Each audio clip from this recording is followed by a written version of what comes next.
तोहरा गावे आइब ता बोलैबू कि ना, हंस के एक लोटा पानी पियबू कि ना, जाए लागब तकबू के बारी से, प्यार नहीं हरे तक रही ससुरारी से। गायक शिवेश मिश्रा लव मैरिज किए या अरेंज मैरिज? अरेंज मैरिज किए और आपके मधुबनी में किए हैं। आप दहेज प्रथा के विरोध भी किए? वो तो हरदम रहेंगे। दहेज लेने वाले से हमको बहुत नफरत है और दहेज देने वाले भी नफरत वाला ही काम करते हैं। एक गीत है ना कि लड़का के बाबूजी अरे गरियो मांगे सिकरियो मांगे रे बहिनी, लड़का के बाबूजी गरियो मांगे सिकरियो मांगे रे बहिनी, सुनी सुनी दहेजवा के नमवा करे जवा फाटे रे बहिनी। तो दहेज लेना भी पाप है और देना भी पाप है। कई बार आप सोशल मीडिया पर ट्रोल भी हो रहे हैं, क्या कहेंगे जब ट्रोल वाली बातें होती है तब? क्या देखिए, हाथी चले बाजार, दुनिया का कुछ तो लोग कहेंगे, लोगों का काम है कहना, सबका मुंह नहीं बंद कर सकते हैं आप। दुनिया का यही काम है, यही दुनिया में कहने वाले लोग हैं। अच्छे लोग कहेंगे आप ये काम कर रहे हैं, कुछ लोग कहते हैं अरे यार ये न्यूज़ रिपोर्टर है, साला इसको और कोई काम नहीं मिलता है क्या, ये ज़मीन काम करता, ये करता, पढ़ाई लिखाई करता। जरूरी नहीं है कि हर कोई अच्छा कहेगा। यानी अपने जो खुद बुरा है वो दूसरों को बुरा ही देखता है, अच्छा जो रहेगा वही दूसरे को अच्छा देखता है। बात खत्म है, यही बस सबसे बड़ी बात है। कौन सा ऐसा गाना है जो टर्निंग पॉइंट बना आपके जीवन में और उससे आपको जो है एक पहचान मिला? सबसे पहले मेरे जीवन का एक 2016 में गाना गाए थे, हिंदी गाना था वो। मैं तेरे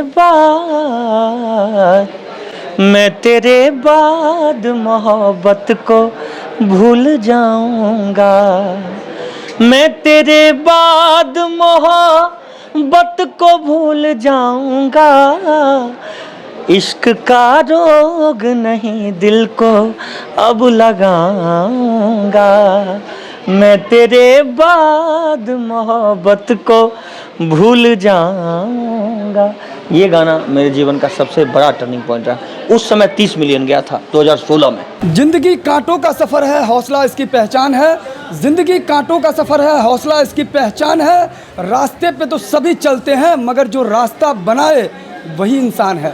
वाह। और ये शेर व शायरी को कहीं ना कहीं अपने जीवन में उतारा है और वो कोई और नहीं, एक गायक कलाकार है। मिथिला की पावन धरती, मिथिला के जन्म स्थान भी है और इसी को उन्होंने अपना कर्म स्थान बनाते हुए आज पूरे देश में मिथिला का प्रतिनिधित्व करते रहे हैं, चाहे वो राष्ट्रीय मंच हो चाहे अंतर्राष्ट्रीय मंच। और ये किसी परिचय के मोहताज नहीं है। नाम है इनका शिवेश मिश्रा और इनका एक गीत था जो बहुत ज़्यादा वायरल हुआ था। इन्होंने ट्रेन में वो गीत गाया था, क्रिया खा के कहो ईमानदारी से। हाँ। तो सबसे पहले तो हम आपसे परिचय लेंगे, बाद में पहले वो गीत हो जाए। क्रिया खा के कहो हो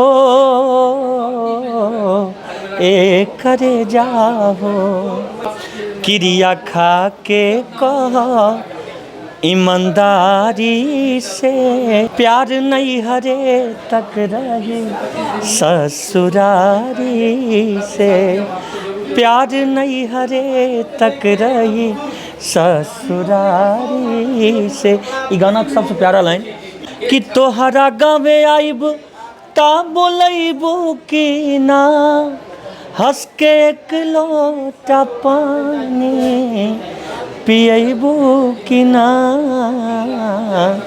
जाए लागब तकबू के बारी से, प्यार नहीं हरे तक रही ससुरारी से। ये गाना बहुत वायरल, मतलब 500 मिलियन का पार गेल है। मिथिला क्षेत्र में ऐसे बहुत सारे गायक कलाकार हैं। अगर सही मायने में देखा जाए तो सोशल मीडिया का अगर वास्तव में किसी ने सही तरीके से यूज़ किया हो तो वो गायक कलाकार इस वक्त हमारे साथ हैं। शिवेश मिश्रा जी, आपसे एक चीज़ जी, बात तो आपके बात में दम है। लड़का को एक अपने भोजपुरी कलाकार होने के नाते लड़की लोगों का फॉलोअर बहुत बढ़ता है, बट हमको जो लोग पसंद करते हैं, जो लोग हमको फॉलो करके रखे हैं, लगभग 38 लाख फेसबुक पर लोग फॉलो करके रखे हैं।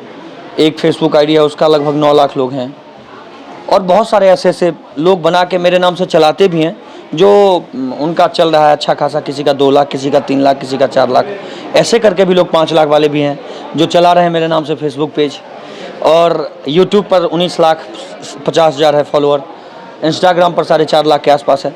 तो ये सब जो जेन्युइन लोग हैं, जो अच्छे हैं, वही लोग हमको फॉलो किए हैं। और बस इन लोगों का प्यार आशीर्वाद। एक गाना है ना कि छोटा सा एक घर मिला, घर में मिला है प्यार, मुझको मिला सौगात में खुशियों का संसार, हर ख्वाब यहीं पर सजोना है, आदमी एक खिलौना है।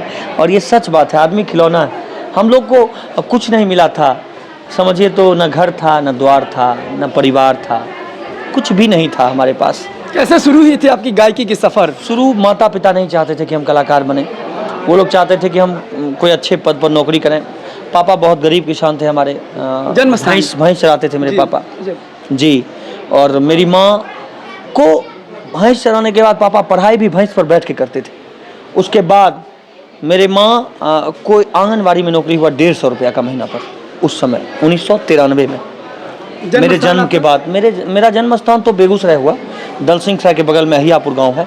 हालांकि मेरे परदादा लोग जो रहने वाले ये रहिका मधुबनी के थे। हम लोग का समझिए तो पुनर्जन्म वहाँ हुआ है। ऐसे हम लोग का जन्म स्थान, हमारे दादाजी परदादा लोग का जन्म स्थान यहीं रहिका में था, मधुबनी जिला में। बाकी हम लोग दल सिंह सराय में फिर बस गए दादाजी लोग, तो दल सिंह सराय कर रह गए हियापुर गांव में।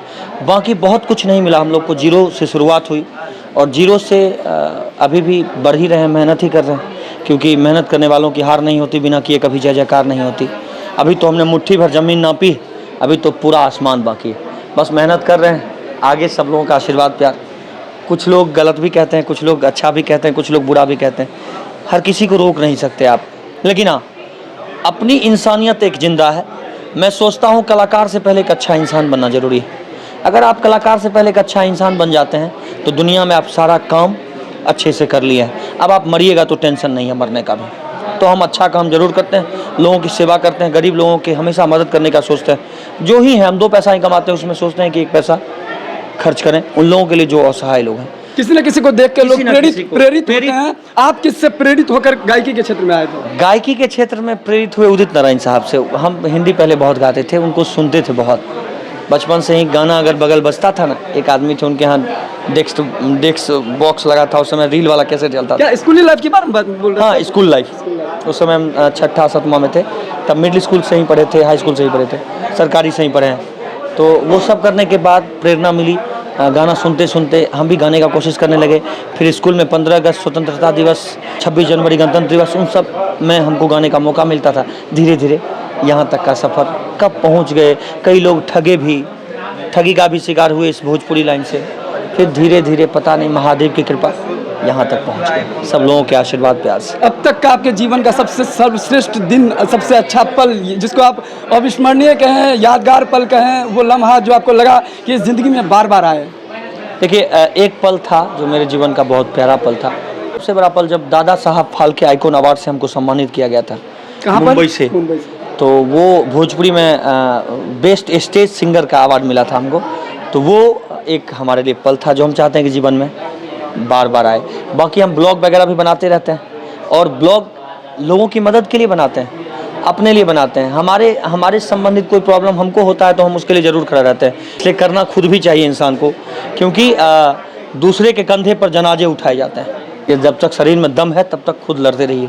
किसी चीज़ में लड़िएगा, जीत होगी, आज नहीं तो कल होना ही है। थोड़ा सा परेशानी होगा शुरुआत में, अच्छे चीज़ों में जीत जल्दी नहीं मिलती है, धीरे धीरे मिलती है, और जब मिलती है तो उसका एक अनुभव बहुत ही प्यारा होता है। जीवन में कुछ न कुछ चैलेंज भी आती है, चुनौतियां भी आती है, जिसको आपने डट कर सामना किया, मुकाबला कर भी रहे हैं। लेकिन क्या चुनौती थी और किस तरह से वो अगर देखा जाए तो उसमें क्या सीखने को मिला अपने जीवन से? देखिए, बस एक ही बात गाने के माध्यम से कहेंगे, मेरे जीवन में खुशियाँ तमाम आएंगी। जितने लोग देख रहे हैं आप सब भी यही गाइए, अच्छा रहेगा। क्योंकि आजकल तो थोड़ा दुनिया सिस्टम चेंज हो गया है।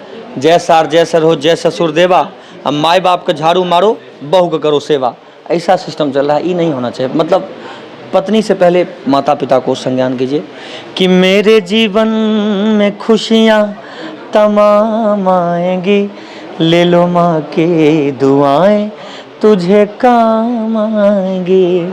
माँ पापा से प्यार करिए, उससे बढ़िया दुनिया में कोई धन नहीं है, कोई दौलत नहीं है, कोई सम्मान नहीं। और ये कारमा कहीं ना कहीं शुरुआत जो उन्होंने बताया कि जीरो से, क्योंकि कई कई परिवार में उनके पिता या उनके फैमिली मेंबर्स, कोई रिलेटिव्स, रिश्तेदार होते हैं जो गायकी के क्षेत्र में होते हैं, जिनसे वो प्रेरित होकर आगे बढ़ते हैं। लेकिन सबसे बड़ा चैलेंजिंग टास्क उसके लिए होता है जो जीरो से अब खुद से खुद शुरुआत करते हैं। कहते हैं गिरते हैं सह सवार ही मैदान जंग में, वो तिफल क्या गिरे जो घुटनों के बल चले। तो जिस तरीके से इन्होंने बताया, बार बार गिरे, लेकिन जब उठे फिर से उठे, फिर गिरे, लेकिन जब उठे तो अब इनके चेहरे पर मुस्कुराहट बता रही है कि वो जीवन में कितने संतुष्ट हैं। तो वास्तव में कोई भी इंसान, कोई भी आसानी से सफलता किसी की मोहताज नहीं होती, क्योंकि आज कोई सक्सेस है तो कहते हैं failure is the way of success. असफलता यह सिद्ध नहीं करती कि आप असफल हैं, फेल्योर हैं, बल्कि असफलता यह सिद्ध करती है कि आप सफलता के लिए सच्चे मन से प्रयास नहीं और एक किया। बात, जी, गरीब पैदा होना पाप नहीं है मेरे हिसाब से। गरीब पैदा होना पाप नहीं है, गरीब होकर मर जाना सबसे बड़ा पाप है। अमीर बनकर मरिए, उस दिन अपने आप को समझिएगा दुनिया का सबसे बड़ा प्यार मैंने पाया है जी। आपने सुना, हमें कई मुद्दों पर बात किया, और गायकी के सफ़र में जो सुरेश मिश्रा थे, मिथिला गायक कलाकार, उन्होंने बताया कि किस प्रकार से उन्होंने शुरुआत किया था जीरो से। इस वीडियो को जहाँ शेयर कीजिए और कमेंट करके अपना फीडबैक ज़रूर लिखिए कि इनके द्वारा जो गाना गाया जाता है कितना पसंद करते हैं, और इतने सारे फॉलोवर हैं, क्या है इनका सक्सेस का राज। तोहरा गावे आइब ता बोलैबो की ना, हंस के एक लोटा पानी पियबू कि ना, जाए लागब तकबू के बारी से, प्यार नहीं हरे तक रही ससुरारी से।